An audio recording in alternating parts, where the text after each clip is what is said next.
मजदूर संगठन सीटू और हिमाचल किसान सभा के संयुक्त तत्वाधान में मंडी में राज्य स्तरीय सम्मेलन का आयोजन किया गया।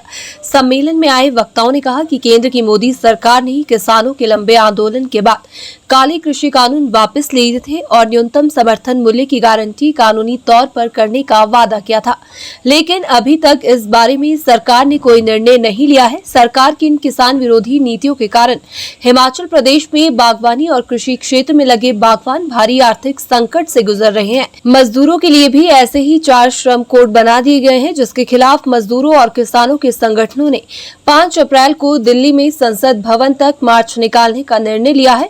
उन्होंने कहा कि इससे पहले निचले स्तर पर जन जागरण अभियान चलाने का निर्णय लिया गया, जिसके चलते मजदूरों और किसानों को जागरूक किया जाएगा। है कि सरकार जो है लगातार मजदूरों पर हमला कर रही है, लगातार किसानों पर हमला कर रही है, लगातार एग्रीकल्चर वर्कर्स पर हमला कर रही है और लगातार देश के बड़े उद्योगपतियों के मुनाफे बढ़ाने का और देश को उनके हवाले करने का फैसले कर रही है। और ये हमला जो है मजदूरों पर लगातार हो रहा है। जैसे मजदूरों के सारे श्रम कानून बदल दिए, देश की सारी संपत्तियों को, सार्वजनिक क्षेत्र को,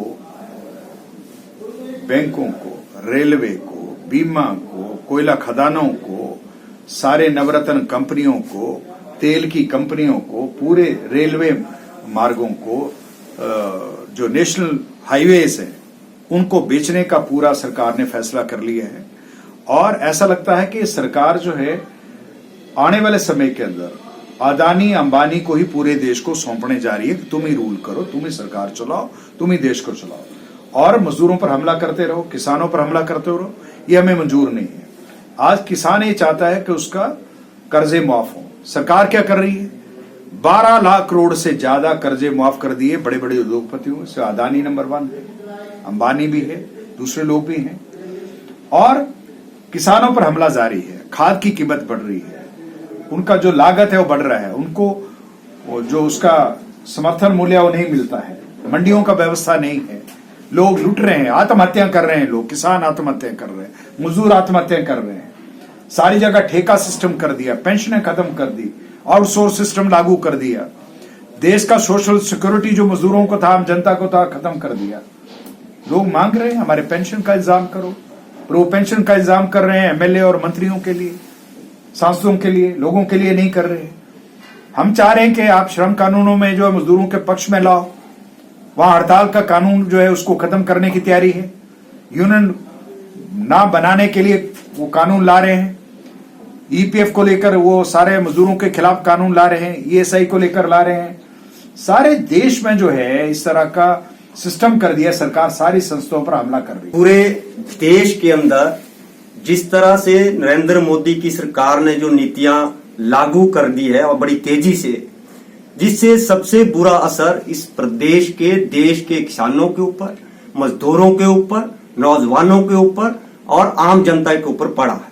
और इस अधिवेशन का मकसद है, आज हम कार्यक्रम तय कर रहे हैं कि 10 फरवरी तक हम जो है जिला से ब्लॉक स्तर के ऐसे ज्वाइंट कन्वेंशन करेंगे और हमने टारगेट लिया है कम से कम 1 लाख परिवार तक हम पहुंचेंगे, पर्चा बांटेंगे और सबको जागृत करते हुए, क्योंकि आप जानते हैं जो किसान की लड़ाई रही है, किसान जो मोदी सरकार जब से आई है तब से अब तक 1 लाख किसानों ने आत्महत्याएं की है, कर्जे में डूबा है किसान, जबकि आमदनी दुगनी करने की बात कही थी।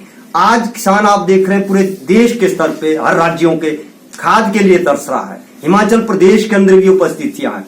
हम आम जनता की मांगों के साथ, मजदूरों की मांगों के साथ, ये जो किसानों के साथ जो ज्यादती हो रही है, सब मांगों को लेकर हम पूरे हिमाचल प्रदेश के अंदर जितनी हमारी संगठनों की ताकत है, क्षमता है, लामबंदी करेंगे और 15 मार्च को हम ब्लॉक स्तर पे जो है उन तमाम मुद्दों को लेकर जो आम जनता को जागृत करते हुए जाते हैं वो प्रदर्शन करेंगे और मोदी साहब को उस दिन भी हम ज्ञापन भेजेंगे। और सबसे बड़ी बात है कि 5 लाख का टारगेट दिल्ली के अंदर 5 अप्रैल को जो मजदूर किसान संघर्ष रैली का है, उसमें हिमाचल प्रदेश में भी हजारों की तादाद में किसान और मजदूर जो है इकट्ठे रूप से जाएंगे।